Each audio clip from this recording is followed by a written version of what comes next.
Alright, so I wanted to make a quick video on installing these Tusk Pannier racks on my Norden 901. Now, this is the Expedition, so it had factory racks. They're okay. The bags are not great, and when it comes to fitting aftermarket soft panniers to them, they're kind of limited. You can get GV panniers, or I think the Moscow Moto backcountry plates will fit on them, but they sit a little higher than most brand soft panniers. So I decided to just go get the Tusk pannier racks. Give me a few more options, but I did end up going with the Pilot soft bags here. I'm gonna have to try to figure out how to mount the quick disconnect plate to the back of those.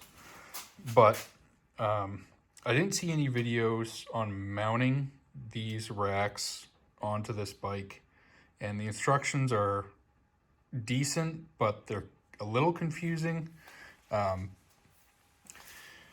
So basically, it wants your factory racks go into this hole and that hole there, and the Tusk racks want you to use these longer bolts, and then on the 790, 890, you use two of those spacers for those two holes. But then when you go all the way to the Norden page at the way back, it states do not use the spacer on this furthest back bolt hole.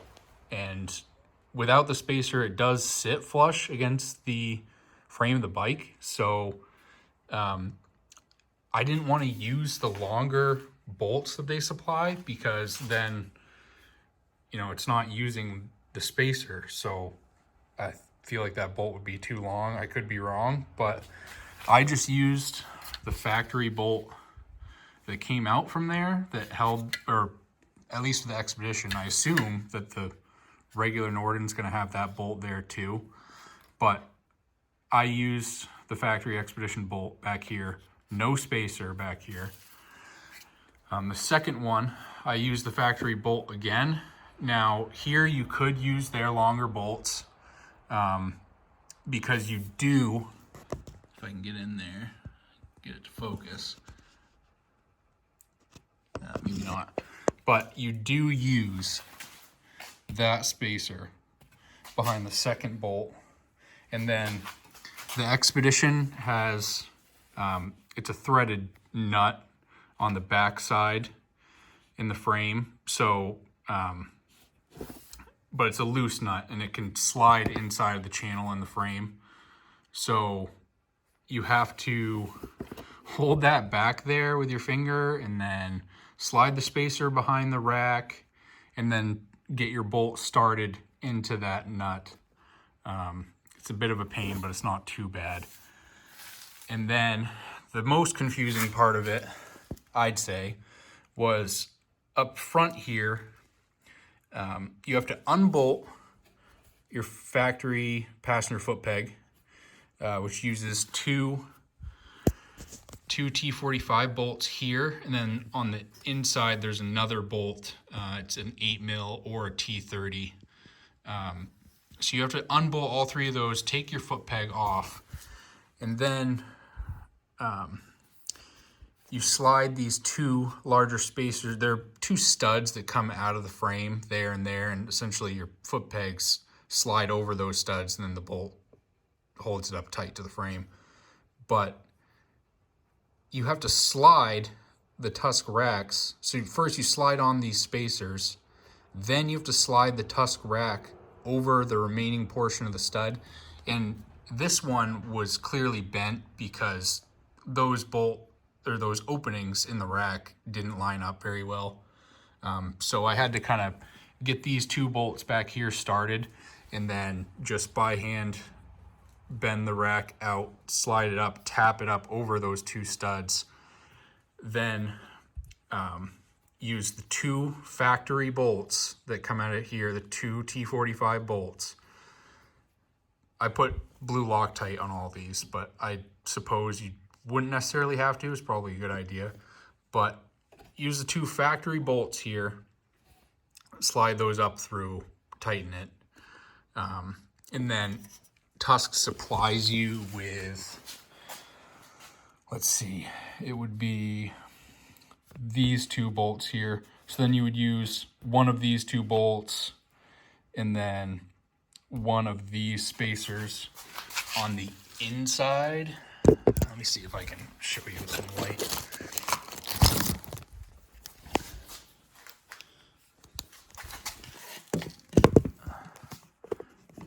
So on the inside there, am I pointing at the right thing? Yeah, so that right there. So first it would be your Tusk bolt and then your foot peg bracket, and then that spacer slid up above the bracket and bolted up into the frame. So, yeah, I guess that's it. The only other thing, so you have to remove the exhaust on your right side of the bike to be able to get to these 2 bolts on your passenger foot peg. I'm running an Aero exhaust, and the heat shield, the carbon heat shield that's right here, rubs on that tab. So I did have to unbolt the heat shield. I'm going to, once I bring this bike into the shop, I'm gonna just cut a little bit off of that tab. So then that should work good. Trying to think if there were any other issues that I ran into.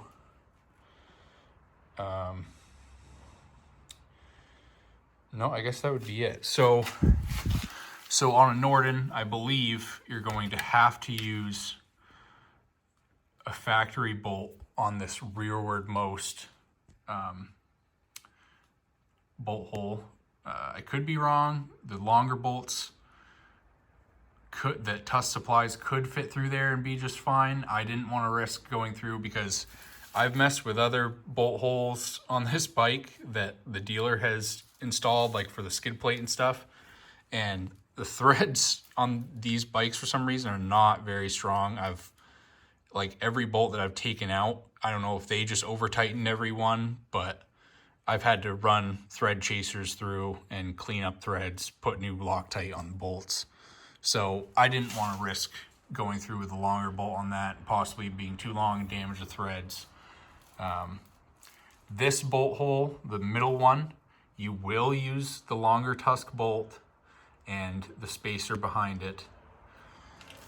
And then these 2 bolt holes, you use the factory foot peg bolts with the Tusk spacers up above. And then the innermost foot peg bolt, you use a supplied Tusk bolt and spacer. So I hope that helps somebody, because I couldn't find any videos on it. I figured just take a minute to put this video out. Another thing, if people are running the Tusk Pilot bags, which is what I'm going to be using on this, Tusk sells a big plate, because typically these would strap on, which would be a huge pain in the ass, personally, taking on and off. Tusk sells an aluminum plate, maybe they're steel, I don't know, that would attach the bag to the plate with these 4 straps, and then the bags come with the, let me open this up here just a second.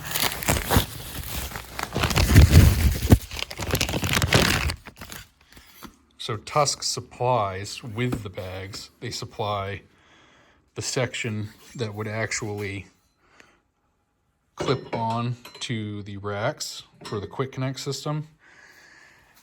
Personally, I don't understand why, if you're ordering the kit on Rocky Mountain that comes with the bags and the racks, why they wouldn't just include, or at least make it like a $50 option to get the plate that then this would mount to.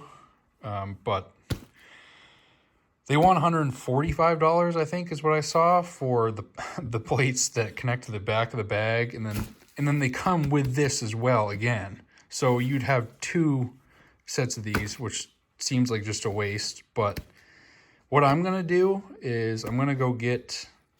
There's actually a stiffener plate in the back of the bag here. If you open it up, it's just a piece of. I don't even know what to call it. It's just a really thin piece of plastic, but it's hollowed in the center. Has like cardboard would be.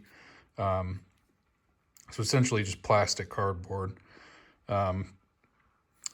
So I measured that, and then I'm gonna get an aluminum plate off of just Amazon, maybe like 1/4 inch thick. So I'm just gonna slide that stiffener out of the bag, slide the aluminum plate in, and I'm gonna have already these holes pre-drilled in that piece of aluminum, and then through the back of the bag, and then run. I think they supply bolts for these plates. So I'm just gonna run the bolts through here. Maybe that'll work.